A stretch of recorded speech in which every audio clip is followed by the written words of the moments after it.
ఇటీవల ఎమ్మెల్సీ కవిత కేసీఆర్ కు రాసిన లేఖ రాజకీయాల్లో దుమారం రేపుతోంది. కేసీఆర్ దేవుడు కాని ఆయన చుట్టూ కొన్ని దెయ్యాలు ఉన్నాయి.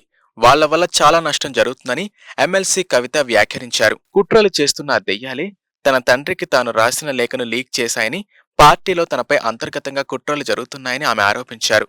అమెరికా నుంచి శుక్రవారం రాత్రి హైదరాబాద్ కు చేరుకున్న ఆమె ఎయిర్పోర్ట్లో మీడియాతో మాట్లాడారు. తాను తన కుమారుడు గ్రాడ్యుయేషన్ వేడుకకు హాజరై తిరిగి వచ్చేసరికి లేఖ లీకైందంటూ హంగామా జరుగుతోంది. ఆ లేఖ 2 వారాల క్రితం కేసీఆర్ తాను రాసిందని చెప్పారు. గతంలో కూడా కేసీఆర్ కు తన అభిప్రాయాలను ఇలా లేఖ ద్వారా చెప్పానని ఆమె పేర్కొన్నారు. వరంగల్ సభ తర్వాత లేఖ ద్వారా తన అభిప్రాయం పార్టీ అధినేతకు వెల్లడించానని కేసీఆర్ కు లేఖ రాయడంతో ఎలాంటి వ్యక్తిగత ఎజెండా లేదని ఆమె స్పష్టం చేశారు. పార్టీలో అన్ని స్థాయిల్లో ఉన్నవారు అనుకునే విషయాలు, దాదాపు సగం తెలంగాణ ప్రజలు అనుకుంటున్న విషయాలు మాత్రమే తన లేఖలో రాశానని చెప్పుకొచ్చారు. కవిత రాసిన ఈ లేఖపై రాజకీయాల్లో దుమారం రేగుతోంది.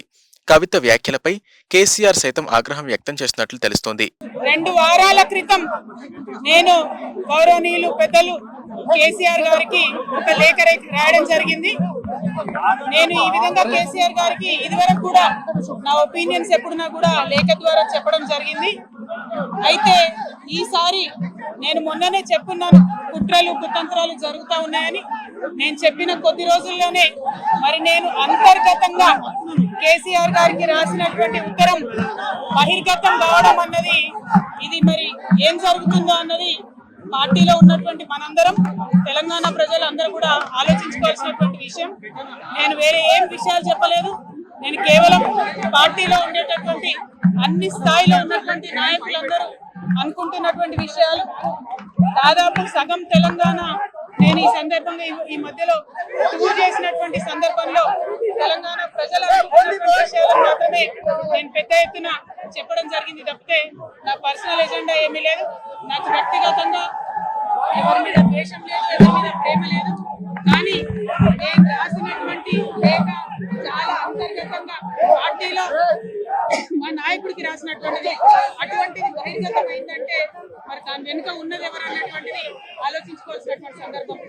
I have return to my father Shri KCR గారు feedback which I got from every stature of the leader from our party and from Telangana people broadly 2 weeks back. I've always written to my father at various stages. Whenever I needed to give him any feedback, I've always written to him. But this time it got out. I believe it is the handiwork of some of the cowards in the party, and the party should decide how to deal with them. I have not written anything negative against KCR garu or the party. To strengthen the party, and to work for the people of Telangana. Feedback mechanism is necessary, and that is what I have done. Thank you. Jai Telangana.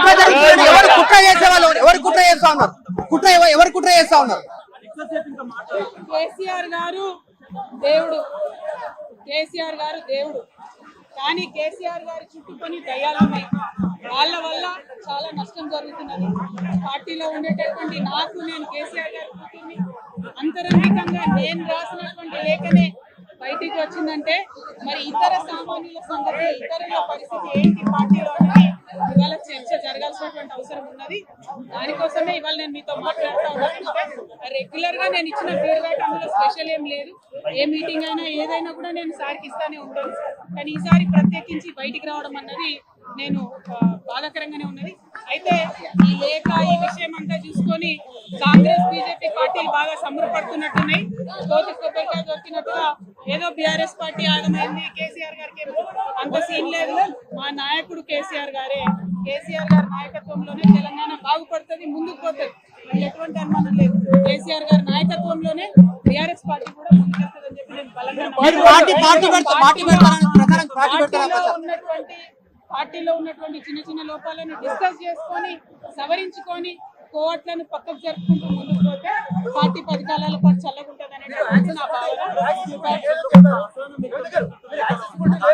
BJP గానీ కాంగ్రెస్ గానీ తెలంగాణ ప్రజలకు పెట్టింది ఏమీ లేదు. 2 పార్టీలు కూడా తెలంగాణను fail చేసినాయి. ఆ 2 పార్టీలకు కూడా ఆల్టర్నేటివ్ కేసీఆర్ గారి నాయకత్వమే. ఆ కేసీఆర్ గారి నాయకత్వంలోనే తెలంగాణ ముందుకు పోతుందని చెప్పి నేను బలంగా నమ్ముతా ఉన్నాను. Thank you.